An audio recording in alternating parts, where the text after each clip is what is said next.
Hello students, मैंने जो आपको लास्ट वीडियो सेंड की थी उसमें मैंने आपको बुक कीपिंग, अकाउंटिंग, अकाउंटेंसी और इन्वेस्टिगेशन के बारे में बताया था।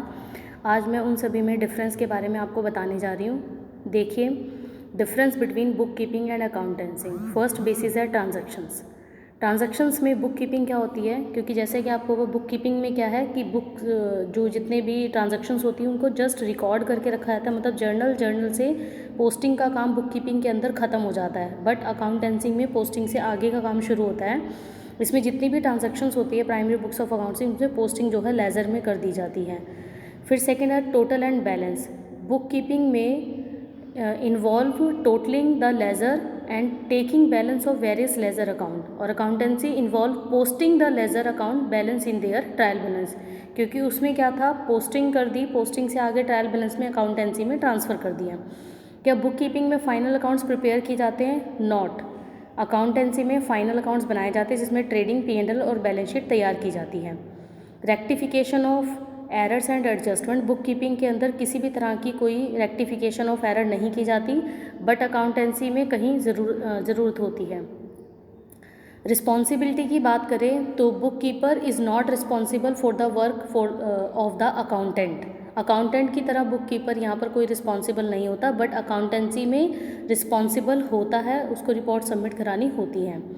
फिर नेक्स्ट डिफरेंस आता है difference between accountancy and auditing. अब ध्यान रखना, अब आपका डिफरेंस है कि अकाउंटेंसी और ऑडिटिंग में क्या डिफरेंस है। जैसे फंक्शन की बात करें तो अकाउंटेंसी जो है बुक कीपिंग से थोड़ा वाइड कॉन्सेप्ट है। इसमें trial balance, final account, rectification of error, ये सब किए जाते हैं। लेकिन ऑडिटिंग में सारा काम कंप्लीट होने के बाद ऑडिटिंग का काम शुरू हो जाता है। ऑडिटिंग में आपने ऑडिटिंग करनी है कि उसकी करेक्टनेस, वेरिफिकेशन, इन सब चीज़ों को चेक करने के लिए ऑडिटिंग की जाती है। अकाउंटेंसी का क्या ऑब्जेक्ट होता है, क्यों बनाए जाते हैं? अकाउंटेंसी का एम ये है कि फाइंड आउट करना कि हमारे बिजनेस की फाइनेंशियल पोजीशन कैसी है, प्रॉफिट एंड लॉस क्या आया है, क्या नहीं आया, और ऑडिटिंग में सर्टिफाई करना होता है करेक्टनेस को, ट्रूथफुलनेस को। बिगिनिंग की बात करें तो अकाउंटेंसी वहाँ से शुरू होती है जहाँ से बुक कीपिंग ख़त्म हो जाती है, और ऑडिटिंग की बात करें तो जहाँ पर आपका अकाउंटेंसी का एंड हो जाता है वहाँ पर ऑडिटिंग आपकी स्टार्ट हो जाती है। नेक्स्ट पॉइंट है basis. Accountancy is not based upon auditing. Accountancy auditing के ऊपर बेस्ड नहीं है, ये इसकी अपनी एक सेपरेट आइडेंटिटी है ऑडिटिंग की, ऑडिटिंग से। लेकिन ऑडिटिंग जो है कम्प्लीटली बेस्ड है अकाउंटेंसी, क्योंकि जैसे मैंने पहले ही आपको बताया है कि अकाउंटेंसी के बाद उनको वाउचर डॉक्यूमेंट के थ्रू वेरीफाई करने का काम ही जो है अकाउंटेंसी के बाद शुरू होता है। Rules and principle. The work of accountancy is to accomplished with the help of certain traditional rules like double entry system। इस तरह के रूल्स फॉलो किए जाते हैं, इसकी कुछ अपनी खुद कॉन्सेप्ट और कन्वेंशंस होती हैं। ऑडिटिंग की बात करें, the work of auditing can be altered according to a specific circumstance. मतलब इंडिपेंडेंट और पर्सनस होना, अनबायस्ड पर्सनस होना इसके लिए ज़रूरी होता है, और वही डिसाइड करेगा कि आपका जो डाटा है वो कितना करेक्ट है।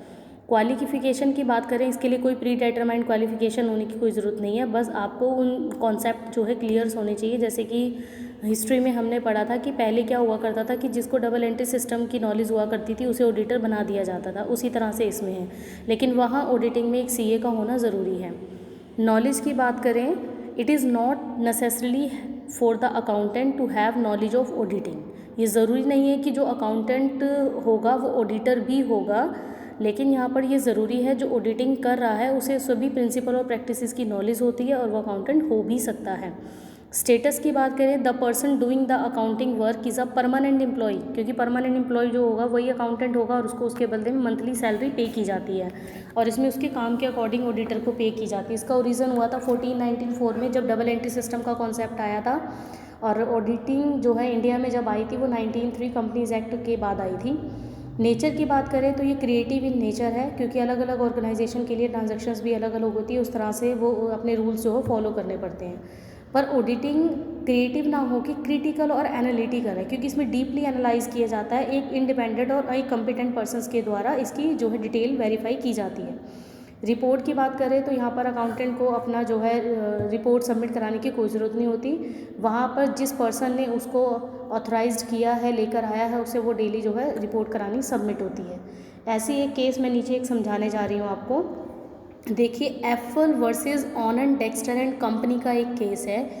इस केस में मिसिज़ एफल जो कि इंग्लैंड की रहने वाली है, वो अपना बिज़नेस चला रही है, मैनेजमेंट ऑफ बिज़नेस।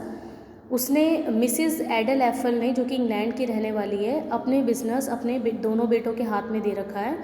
उन बेटों ने ये कहा कि हमारा जो बिज़नेस है वो इंसॉल्वेंट हो गया है, और कितने पैसे से, $28,600 से। फिर उन्होंने ये कहा कि हम ऑनन डेक्स्टर एंड कंपनी के ऊपर ये क्लेम कर देते हैं इस फ्रॉड का कि वो उसको पे करेगी $28,600। लेकिन लिक्विडेटर ये कहता है कि भाई वो $28,600 के लिए लाइबल नहीं है।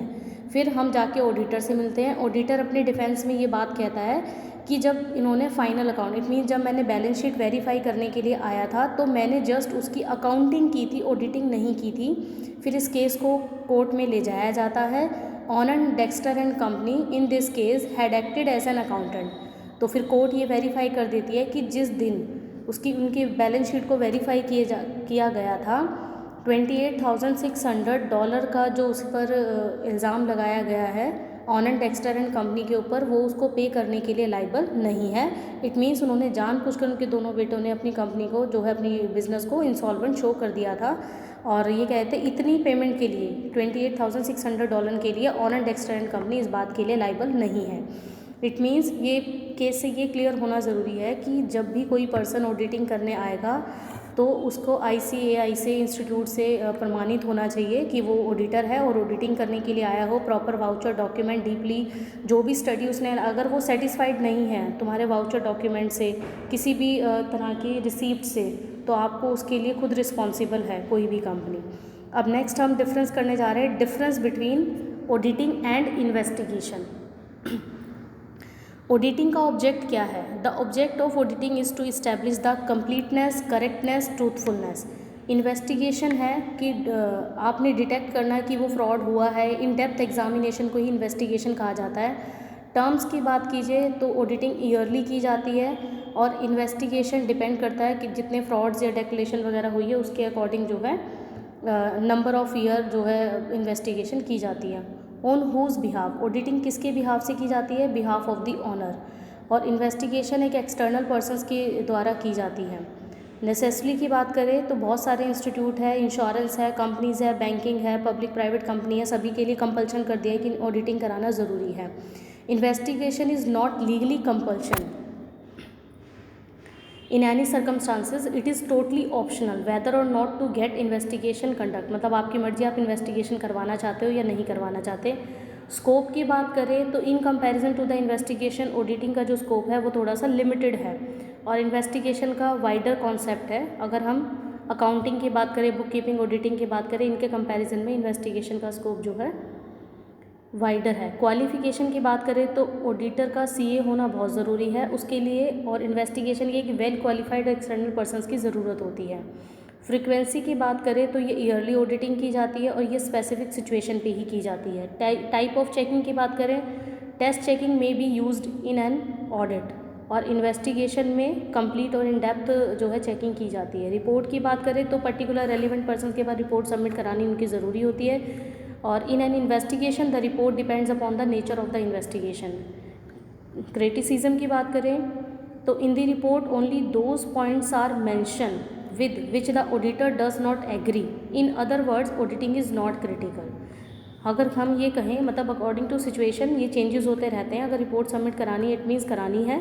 इन्वेस्टिगेशन की बात करें, in an investigation the work is conducted with the aim of achieving a specific result. It means हम किसी केस के पीछे लगे हुए हैं और जब तक उसका कोई कंक्लूजन नहीं आता, इट मीन्स आपकी इन्वेस्टिगेशन अभी पूरी नहीं हुई है। डॉक्यूमेंट्स की बात करें तो वहाँ पर ऑडिटर डॉक्यूमेंट, वाउचर, स्लिप्स के बेसिस पर ही वेरीफाई करता है कि आपका जो बैलेंस शीट है वो कितना ट्रूथफुलनेस है, कंप्लीटनेस है उसके अंदर।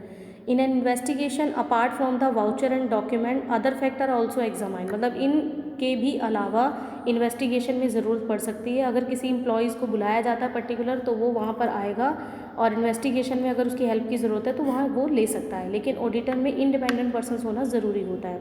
ये थे आज के लिए आपके तीनों डिफरेंस। इसे आप अपना डीपली स्टडी कर लेना। Okay, thank you.